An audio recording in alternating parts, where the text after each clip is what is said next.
Hey there classy people, this is Josh, the Top Hat Gamer, and this week I'm reviewing The Order 1886.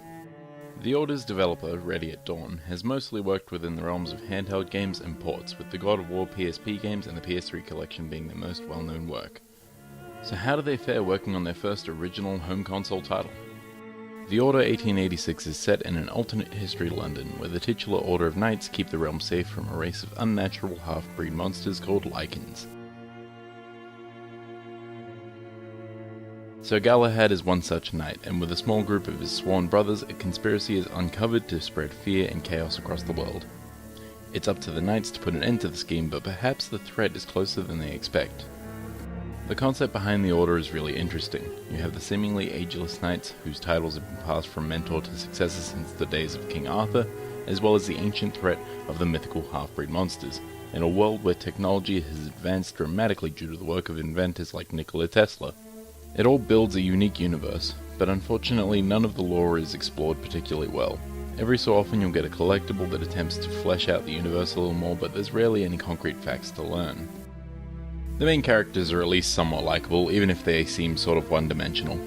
Galahad is mostly straight-faced and capable, but as the story goes on, he becomes more like his mentor Sir Percival, a grizzled veteran tired of the Order's politics.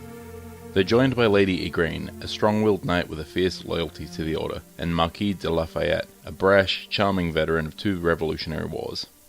Unsurprisingly, Lafayette is probably the most likable character, and his light-hearted interactions with the more serious characters make them feel more fleshed out.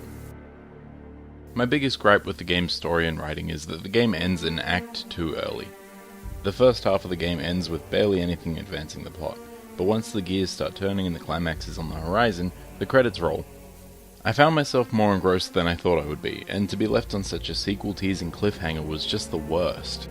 To its credit, the game does look spectacular. I feel like The Order 1886 might be the best looking game to date, with its detailed environments, stunning lighting effects, and some truly excellent animations. The abundance of cutscenes in the game are made more enjoyable due to the performances conveyed by the great voice actors and the awesome facial animations. The world gives off a very somber atmosphere, thanks in part due to the drab color palette and moody soundtrack. Many of the locations you go to, such as the slums of Whitechapel and the dilapidated London hospital, also contribute to this oppressive feeling.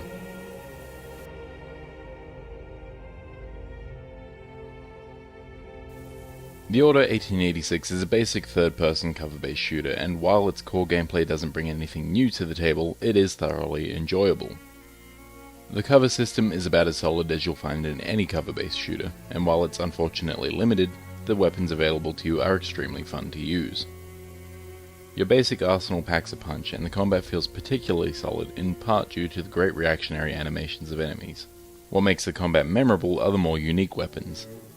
The arc lightning gun is absolute power in your hands, and the thermite rifle provides a neat alternative to other fire-based weapons. And if you're a fan of gore, then you'll find something to like here. On top of the cover-based shooting, there is a bullet time mechanic called Black Sight. This mode allows you to snap target to visible enemies and shoot the hell out of them in slow motion.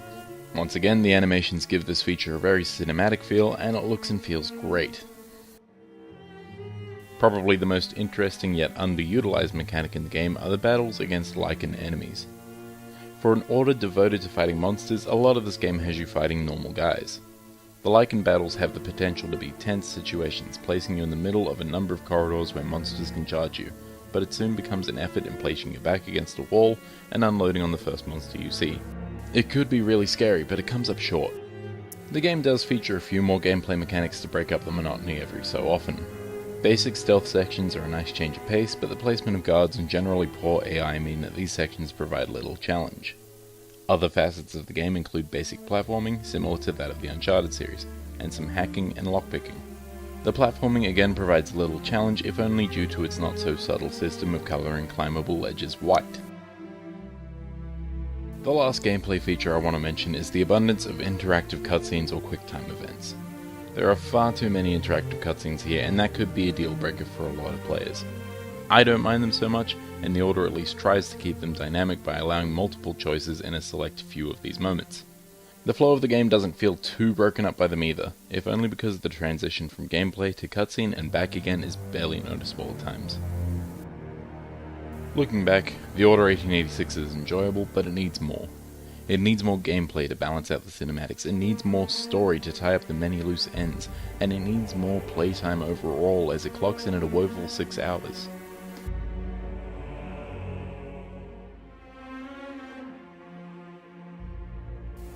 The Order 1886 gets the Top Hat Gamer rating of mediocre.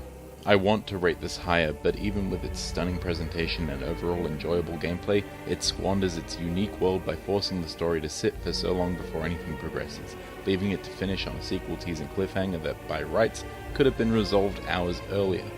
Despite the game's seamless transitions, its abundance of cutscenes ultimately leaves you feeling like a spectator, not an active participant, which is a shame because the game is fun when it lets you play. At a 6-hour length, I can't justify recommending The Order 1886 until it receives a significant price drop, but I do recommend checking it out eventually.